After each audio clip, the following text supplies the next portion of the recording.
नमस्कार दोस्तों, तेज इंस्टीट्यूट में आप सभी का स्वागत है।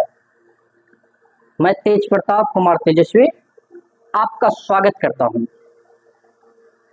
दोस्तों, आप जानते हैं तेज इंस्टीट्यूट निरंतर व्याख्यान श्रृंखला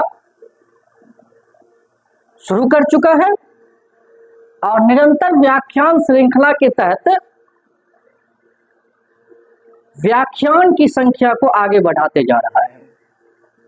जैसा कि आप जानते हैं कि हम लोगों ने गजानन माधव मुक्ति बोध से प्रारंभ किया था। गजानन माधव मुक्ति बोध के एक साहित्यिक की डायरी से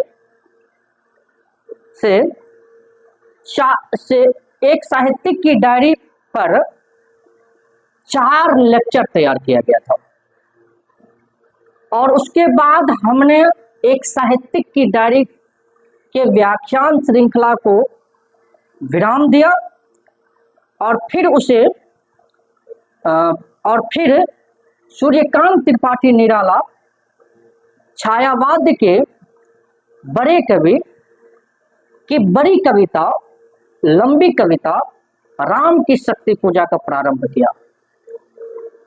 सूर्यकांत त्रिपाठी निराला और राम की शक्ति पूजा को लेकर के इन दोनों पर कुल 7 लेक्चर तेज इंस्टीट्यूट के फेसबुक पेज पर या तेज प्रताप कुमार तेजस्वी के फेसबुक पेज पर उपलब्ध है और तेज इंस्टीट्यूट नई दिल्ली के यूट्यूब चैनल पर उपलब्ध है।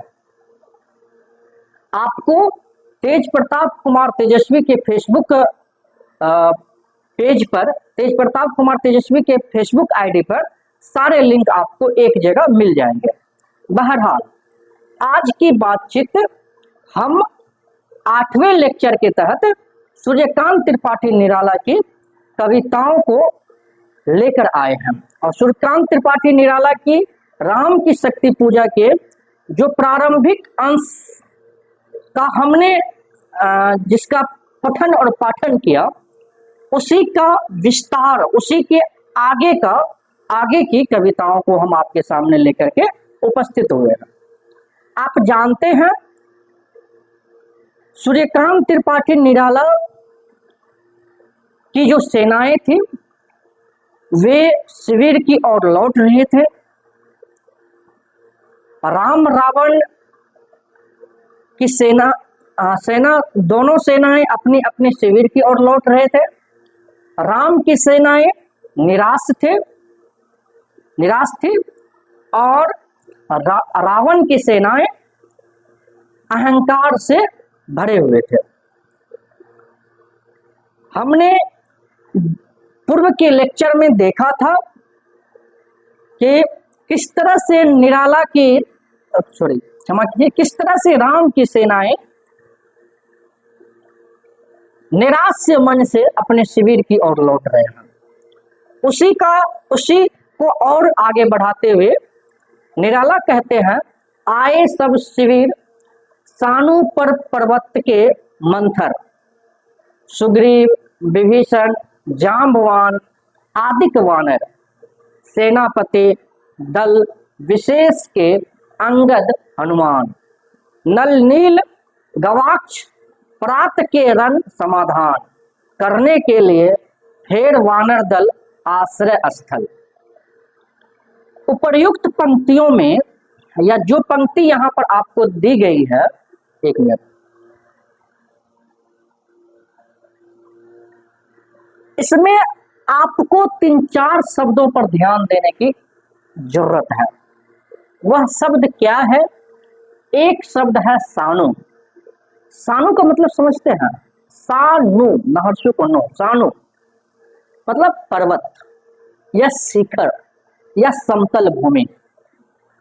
दूसरा शब्द आया है मंथर, अर्थात धीमा, मंद या सुस्त। और तीसरा शब्द है यहाँ पर आदिक, मतलब आदि। तो कविता के मर्म को समझने के लिए सबसे पहले शब्द के अर्थ को समझना बहुत जरूरी है। मुझे याद है जब मैं 9th और 10th का विद्यार्थी होता था, जब मुझे टीपी कॉलेजिएट हाई स्कूल में हिंदी के प्राध्यापक डॉक्टर सुरेश कुमार भूषण कोई कविता पढ़ाते थे, तो उनसे पहले वे शब्दार्थ याद कराते थे और उसके बाद शब्दार्थ याद कराने के बाद, ये हमें ही नहीं पूरी कक्षा को शब्दार्थ याद कराने के बाद वे कविता को पढ़ाने जाते थे। तो इसलिए किसी भी कविता को पढ़ने की जो एक तरीका है कि उस कविता में उन पंक्तियों में जो कठिन शब्द हैं उनके अर्थ को जान ले। तो इसलिए आप देखेंगे इस कविता में जो हमने आपके सामने 5 पंक्तियां रखी, उसमें सानू शब्द पर ध्यान देना जरूरी है। पर्वत तो सब जानते हैं, मंथर शब्द पर ध्यान देना जरूरी है। इसलिए यहाँ निराला ने निराश सैनिक दल का चित्र खींचा है और निराश सैनिक दल के लिए जो विशेषण उपयुक्त होता है उस उपयुक्त विशेषण का प्रयोग किया है। इसलिए इन्होंने सैनिक शब्द का प्रयोग किया है, समझिए। इसलिए इन्होंने मंथर शब्द का प्रयोग किया है। सैनिक के लिए, निराश सैनिक के लिए मंथर शब्द। मंथर शब्द में सुस्तता की व्यंजना हुई है कि मंथर वह है जो मंद गति से चल रहा है, धीमा हो चुका है या सुस्त पड़ गया है, इसलिए मंथर शब्द का प्रयोग किया गया है। सानू पर्वत पर पर्वत के मंथर सभी आए हैं, लेकिन किस तरह से आए हैं? तो सुस्त रूप से आए हैं, धीरे धीरे आए हैं। फिर कहते हैं कि सभी सैनिक शिविर तो आए हैं पर धीमी गति से आए हैं, उनके मुखमंडल पर खुशी की लहर नहीं है। अब निराला की एक विशेषता यह भी है, निराला बड़े कवि हैं और राम कथा एक मर्यादित कथा है। राम कथा के सभी पात्र मर्यादा से बंधे हुए पात्र हैं, इसलिए निराला अपनी कविताओं में इस मर्यादा का भी ख्याल रखते हैं। आप देखेंगे कि बैठने का क्रम भी मर्यादित है। हम सभी जानते हैं भारतीय समाज में किसी सभा में बैठने का क्रम भी निर्धारित होता है। ठीक उसी प्रकार से आप देखेंगे कि राम की जो सभा है उस सभा में बैठने का क्रम भी वरिष्ठ क्रम से निर्धारित है। जैसे निराला ने वरिष्ठ क्रम का ख्याल रखा, जैसे सुग्रीव, विभीषण, जाम्बवान, सेनापति, दल, अंगद, हनुमान, नल, नीच। यहाँ निराला की सूक्ष्म अन्वेषण का रूप देखने को मिल सकता है या सूक्ष्म अन्वेषण का प्रयोग देखने को मिलता है। ये सिर्फ बैठने नहीं आए हैं बल्कि एक गंभीर समस्या पर विचार करने आए हैं। वह गंभीर समस्या क्या है? वह गंभीर समस्या है कि कल जो सुबह होगी, कल का जो प्रातः काल आएगा, उस प्रातः काल में हम सभी जो युद्ध भूमि में जाएंगे, उस युद्ध भूमि का रण कौशल क्या होगा? ये रण की समस्या, प्रातः काल के रण की समस्या पर विचार करना है। इनका लक्ष्य प्रातः के रण का समाधान है। रण मतलब समझते ना, युद्ध। सफलता का एक सूत्र है अपने कमियों पर विचार करना। जो व्यक्ति अपनी कमियों पर विचार करता है वह विफलता के मूल मंत्र को जानता है, और उस विफलता के मूल मंत्र को जानने के बाद सफलता की एक बड़ी ऊंची दीवार खड़ा करता है। तो राम की सेना अपनी कमियों पर विचार कर रहे हैं, राम अपनी कमियों पर विचार कर रहे हैं और उसका एक मजबूत समाधान ढूंढने की कोशिश कर रहे हैं।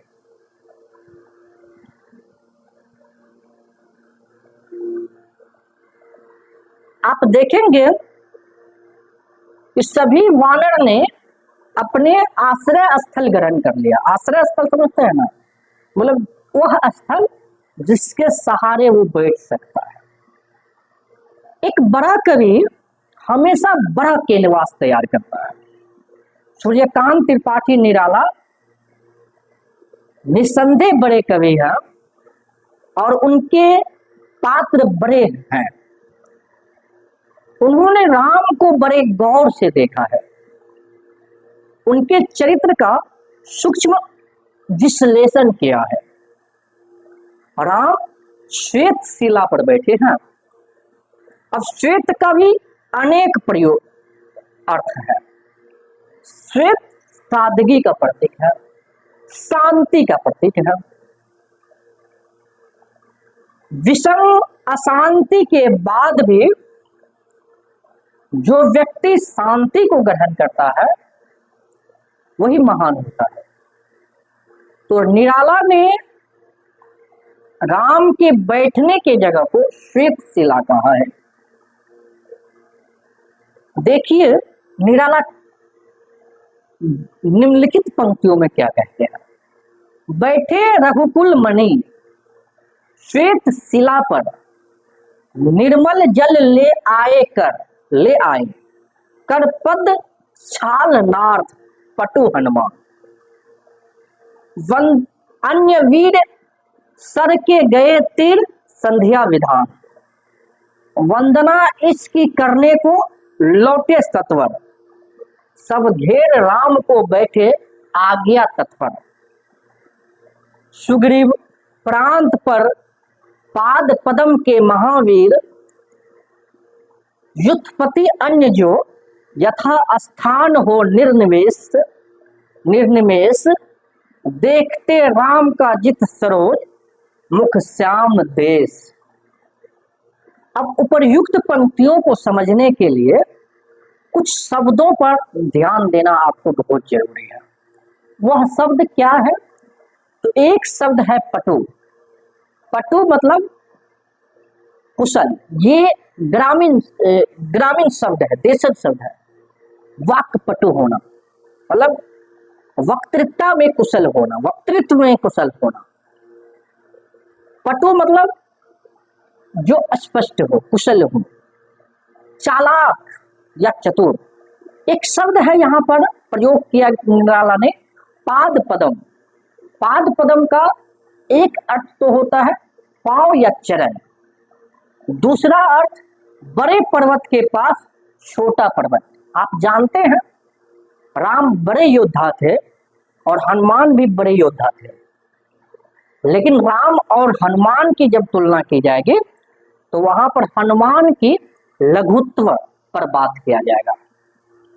इसलिए निराला ने यहाँ पर पाद पदम शब्द का प्रयोग किया है। युद्धपति मतलब सेनापति। आप अगर अंग्रेजी में कहें यंग मैन। निर्निमेष एक टक, जिसकी पलक न गिरे, मतलब निर्निमेष होकर देखना, एक पलक होकर देखना, एक पलक हो, बिना पलक गिराए हुए देखना। और एक शब्द आया है जित सरोज, मतलब कमल का फूल, सरोज को जीतने वाला। ठीक है, तो यहां पर आप देखेंगे कि बैठे रघुकुल मणि, जो रघुकुल वंश के मणि है, मणि मतलब अमूल्य है, मूल्यवान वस्तु है, वे श्वेत शिला पर बैठ गए हैं। और श्वेत शिला पर बैठने के बाद जो हनुमान का कर्तव्य है, हनुमान उस कर्तव्य हनुमान उस कर्तव्य के पालन के लिए तत्पर हैं, उस कर्तव्य बोध से वे वाकिफ हैं, वे तुरंत जल ले आते हैं, क्योंकि हनुमान प्रवीण है, बुद्धिमान है। फिर कहते हैं अन्य वीर सर के गए तीर संध्या विदा, और जो वानर सेना थे और अन्य जो वीर थे वे भी चले गए पैर हाथ धोने के लिए तालाब के किनारे या आसपास जो भी उस क्रिया कर्म को पूर्ण करने के में सफल साधन थे उसके लिए, और तुरंत लौट भी आए। वंदना इसकी करने को लौटे सतवर, तो वंदना करने के लिए, प्रार्थना करने के लिए लौट आए। और उसके बाद देखिए सब घेर राम को बैठे आज्ञा तत्पर, और सभी घेर करके राम को बैठे हुए हैं और उनकी आज्ञा के लिए प्रतीक्षारत है। युद्धपति फिर कहते हैं सुग्रीव प्रांत पर पाद पदम के महावीर, सुग्रीव बैठे हैं पंक्ति प्रांत से पंक्ति के साथ बैठे हुए हैं, और नीचे चरण पर श्री राम के चरणों में हनुमान बैठे हैं। युद्धपति अन्य जो यथास्थान होने में, और जो भी सेना थे जहां जहां स्थान मिला वे वहां पर बैठ गए।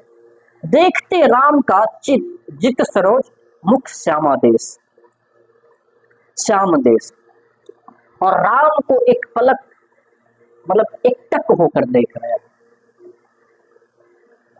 यहां पर हनुमान के लिए पटु शब्द का प्रयोग हुआ है, और पद पदम भी, जित सरोज का प्रयोग राम के लिए हुआ है।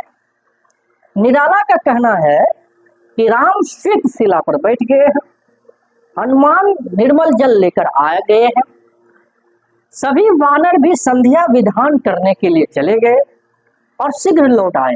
सभी ने चारों ओर से राम को घेर कर बैठ गए हैं और उनकी आज्ञा की प्रतीक्षा में प्रतीक्षारत है। निराला बैठने के क्रम का भी जिक्र करते हैं कि सबसे पीछे लक्ष्मण बैठे हैं, लक्ष्मण अपनी मर्यादा को जानते हैं इसलिए वे पीछे बैठे, और सामने विभीषण है। निराला की सूझबूझ का पता यहाँ से भी चलता है, क्योंकि हम जानते हैं, लोक मान्यता है कि जो शरण में आता है उसका विशेष ध्यान रखा जाता है, इसलिए विभीषण सामने बैठे हैं।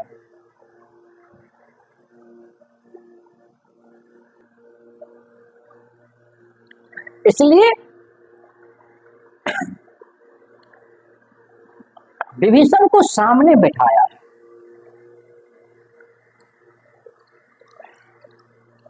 उसके बाद भलधीर है। यहाँ भल धीर के दो अर्थ हैं। एक भल का अर्थ होता है भाला चलाने वाला, भलधीर मतलब भाला चलाने वाला, दूसरा भालू। तो भलधीर मतलब भाला को धारण करने वाला, शांतवीर या भालू के सेनापति अर्थात जामवन। उसके बाद सुग्रीव है, और राम के चरण के नीचे कौन बैठे हैं? हनुमान बैठे, और अन्य सेना जहां जगह मिले वहां बैठ गए। इसलिए गोस्वामी तुलसीदास और सभी एक तक होकर के राम को देख रहे हैं। इसलिए गोस्वामी तुलसीदास रामचरितमानस में राम पर भरोसा करते हैं। वे कहते हैं एक भरोसे एक बल, एक आस विश्वास, एक राम घनश्याम हित चातक तुलसीदास। मतलब एक ही भरोसा है। ठीक उसी प्रकार से यहाँ पर आप देखेंगे सभी सेनाओं को सिर्फ राम का भरोसा है। सूर्यकांत त्रिपाठी निराला ने कि इस कविता को पढ़ते हुए आपको व्याकरण के अनेक नियमों का पता चलता है। विराम चिन्ह का प्रयोग कैसे करना है या कैसे किया जाए, विशेषण का सही प्रयोग कैसे किया जाए, समासिक शब्द का प्रयोग करके अर्थ सौंदर्य कैसे पैदा कैसे उपस्थित किया जाए, उपर्युक्त पंक्ति में या जो पंक्ति आपको सुनाया गया उस पंक्ति में आप देखेंगे विराम चिन्ह के अंतर्गत अल्प विराम, अल्प विराम समझते होंगे, अल्प विराम और अर्ध विराम में आप लोगों को थोड़ा सा अंतर होगा। अल्प विराम इसको कहते हैं, अल्प विराम इसको क्या कहते हैं, अल्प विराम, इसको कहते हैं अल्प विराम।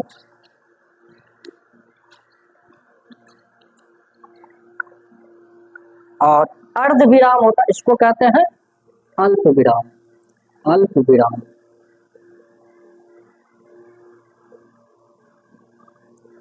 और इसको कहते हैं अर्ध विराम, अर्ध विराम, इसको क्या कहते हैं, अर्ध विराम। तो आप देखेंगे अल्प विराम का प्रयोग आपको मिलेगा, अर्ध विराम का प्रयोग मिलेगा, और उसके साथ साथ आप देखेंगे पूर्ण विराम, पूर्ण विराम, पूर्ण विराम। हम लोग इस पर भी बात करेंगे, पूर्ण विराम, या आप तेज इंस्टीट्यूट के यूट्यूब चैनल पर जाएंगे तो वहां पर आपको ये वीडियो मिल जाएगा, पूर्ण विराम। उसके बाद आप देखेंगे इसको कहते हैं निर्देशक चिन्ह, निर्देशक चिन्ह, चिन्ह या डैश या डैश, ठीक है। तो ये आपको देखने को मिलेगा। उसके बाद आप देखेंगे गुणवाचक विशेषण और परिणामवाचक विशेषण। गुणवाचक विशेषण का मतलब ऐसा विशेषण जो किसी संज्ञा का विशेषता बताएं, गुण के बारे में बताएं, गुण के बारे में बताएं, ठीक है। तो गुणवाचक विशेषण आपको देखने को मिलेगा। और उसके बाद आप देखेंगे परिणामवाचक विशेषण, परिणामवाचक विशेषण। तो आपको आप निराला में ये तमाम चीजें देख सकते हैं। गुणवाचक का मतलब जैसे आपको मैंने कहा गुणवाचक विशेषण, गुणवाचक विशेषण,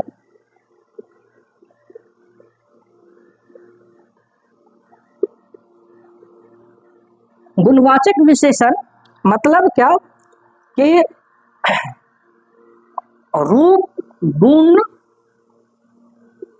रूप, रंग, आकार, अवस्था,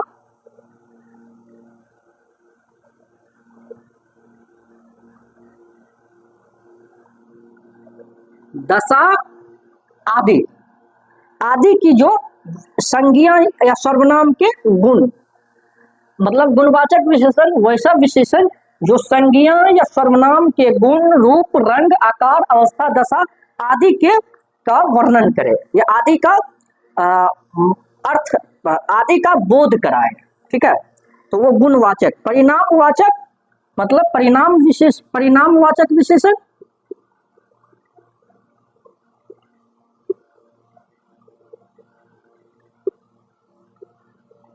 परिणामवाचक विशेषण का मतलब आपका हो जाएगा कि जो किसी वस्तु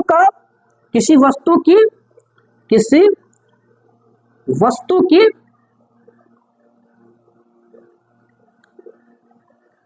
नापतोल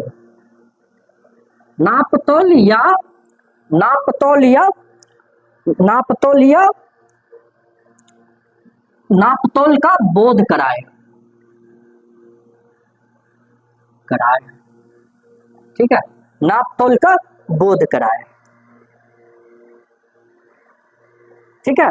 तो इस तरह से आप देखेंगे कि निराला के इसमें आपको ये सारे प्रयोग देखने को मिलेगा।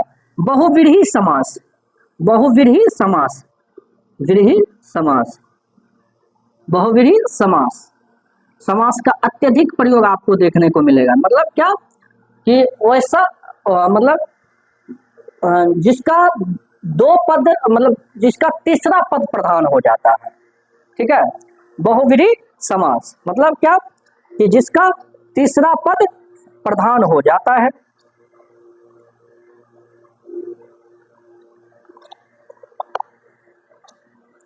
तो इस तरह से आप देखेंगे निराला के निराला के कविताओं में आपको देखने को मिलता है। जैसे दशानन, जिसका 10 आनन को, अर्थात रावण, मतलब जो विशिष्ट अर्थ प्रदान करें। विशिष्ट अर्थ में जिसका 10 अर्थ हो, जिसका दशानन मतलब जिसका 10 आनन हो, दशानन मतलब अर्थात रावण। ठीक है, तो बहुव्रीहि समास को आपको देखने को मिलेगा इसमें। ठीक है, आप जैसे ही देखेंगे जित सरोज, मतलब जिसने सरोज को जीत लिया, ये बहुव्रीहि। जित सरोज क्या है? जित सरोज यहाँ पर क्या है? तो बहुव्रीहि समास है, बहुव्रीहि समास है। जित सरोज मतलब जिसने सरोज को जीत लिया। जित सरोज मतलब जिसने सरोज को जीत लिया, जिसने सरोज को जीत लिया, अर्थात सरोज मतलब कमल। जिसने सरोज को जीत लिया। ठीक है, अब देखिए एक शब्द यहां पर निराला ने श्याम देश का प्रयोग किया है। श्याम देश, श्याम देश, एक शब्द यहां पर निराला ने किसका प्रयोग किया है? श्याम देश, श्याम देश, श्याम देश। डॉक्टर नगेंद्र ने इस श्याम देश को पर विचार किया है और उन्होंने कहा है कि श्याम देश जिसने सरोज को जीत लिया है, ऐसा श्याम देश वाला मुख, श्याम देश वाला मुख, श्याम देश वाला मुख, मतलब राम का मुख जो है ऐसा मुख है जिसने सरोज को जीत लिया है। ये आप देखेंगे राम की शक्ति पूजा डॉक्टर नगेंद्र की किताब है और इसमें उन्होंने कहा है कि यहाँ बहुव्रीहि समास का अधिक प्रयोग करते हैं, तत्पुरुष का नहीं। राम की शक्ति पूजा में ऐसे प्रयोग कई बार मिलते हैं। प्रस्तुत अवतरण में जित सरोज मुख श्याम देश ऐसा ही प्रयोग है, जिसने सरोज को जीत लिया है, ऐसा राम का श्याम देश मुख है। लेकिन यहां पर आप एक चीज और जानिए कि ये श्याम जो है, श्याम देश जो है, श्याम देश थाईलैंड को भी कहा जाता है। थाईलैंड को श्याम देश कहा जाता है।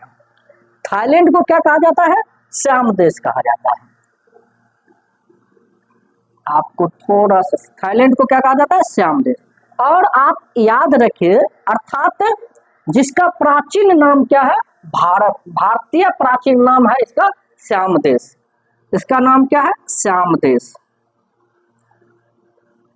श्याम देश। थाईलैंड का प्राचीन नाम क्या है? श्याम देश। और ये इसका मतलब हुआ दक्षिण भारत का पूर्वी देश, दक्षिण पूर्वी एशिया में स्थित पूर्वी देश।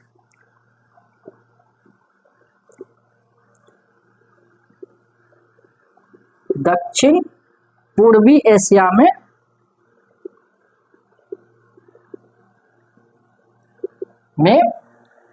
दक्षिण पूर्वी स्थिति एशिया में स्थित देश। ठीक है, उसके बाद आप देखेंगे यहाँ बौद्ध धर्म का अत्यधिक प्रयोग हुआ। बौद्ध धर्म और हिंदू धर्म का प्रभाव है यहाँ पर। थाईलैंड के राजा को विष्णु का अवतार माना जाता है। थाईलैंड के राजा को क्या कहा जाता है? विष्णु का अवतार, विष्णु का अवतार, विष्णु का अवतार, अवतार। किसको? तो राजा को। राजा को क्या कहा जाता है? विष्णु का अवतार कहा जाता है। यहाँ रामायण प्रसिद्ध, रामायण इस देश का प्रसिद्ध ग्रंथ है। रामायण प्रसिद्ध ग्रंथ है, प्रसिद्ध ग्रंथ, मतलब इस देश का ग्रंथ जो है वो रामायण है। उसके बाद आप देखेंगे यहाँ राम की पूजा की जाती है, राम की पूजा की जाती है।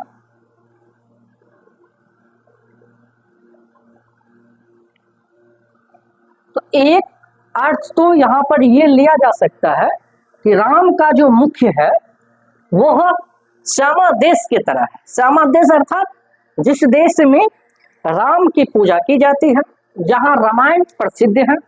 तो एक तो यहाँ पर यह अर्थ लिया गया कि श्यामा देश मतलब जिसने सरोज को जीत लिया वैसा देश, और राम ने ऐसा करने का काम किया था। और राम भी जो है वो भारत के निवासी थे, और अगर हम प्राचीन काल में देखें तो हो सकता है कि थाईलैंड भारत का ही हिस्सा था, दक्षिण पूर्वी एशिया का हिस्सा था, इसलिए श्यामा देश प्रयोग किया गया है। श्याम देश का वह व्यक्ति जिसने सरोज को जीत लिया है, अर्थात राम ने, इसलिए श्यामा देश का प्रयोग निराला ने किया है, मेरा ऐसा मानना है। बहरहाल आप देखेंगे आगे की पंक्तियां में निराला कहते हैं, है अमानिशा उगलता गगन घन अंधकार, खो रहा दिशा का ज्ञान, स्तब्ध है पवन चार, अप्रतिहत गरज रहा पीछे अंबुधि विशाल, भूधर जो ध्यान मग्न केवल जलती मसाल। ये निराला की ताकत है कि हर निराशा के बाद एक आशा की उपस्थिति करना। यहाँ 3 शब्द पर ध्यान देना जरूरी है। स्तब्ध मतलब जो शून्य, निश्चेष्ट, या आप कहिए हक्का बक्का कर देना। स्तब्ध शब्द का एक अर्थ हक्का बक्का कर देना, या शोर से अपनी शोर से चौंका देना, या दिमाग को शून्य कर देना, या किसी की बोलती बंद कर देना। अप्रतिहत मतलब जिसे कोई रोक नहीं सके, तो समुद्र को कोई रोक नहीं सकता है। अपराजय अप्रभावित, जो किसी से प्रभावित ना हो। और अंबुधि का अर्थ है समुद्र, सागर। शिव पुराण के अनुसार सांसारिक अस्तित्व का सागर। तो इस तरह से दोस्तों आज की बातचीत को हम यहीं पर अंत करते हैं, और फिर हम अगली कक्षा में आपके सामने नंबर लेक्चर लेकर के आएंगे और निराला की राम की शक्ति पूजा से संवाद करेंगे। धन्यवाद।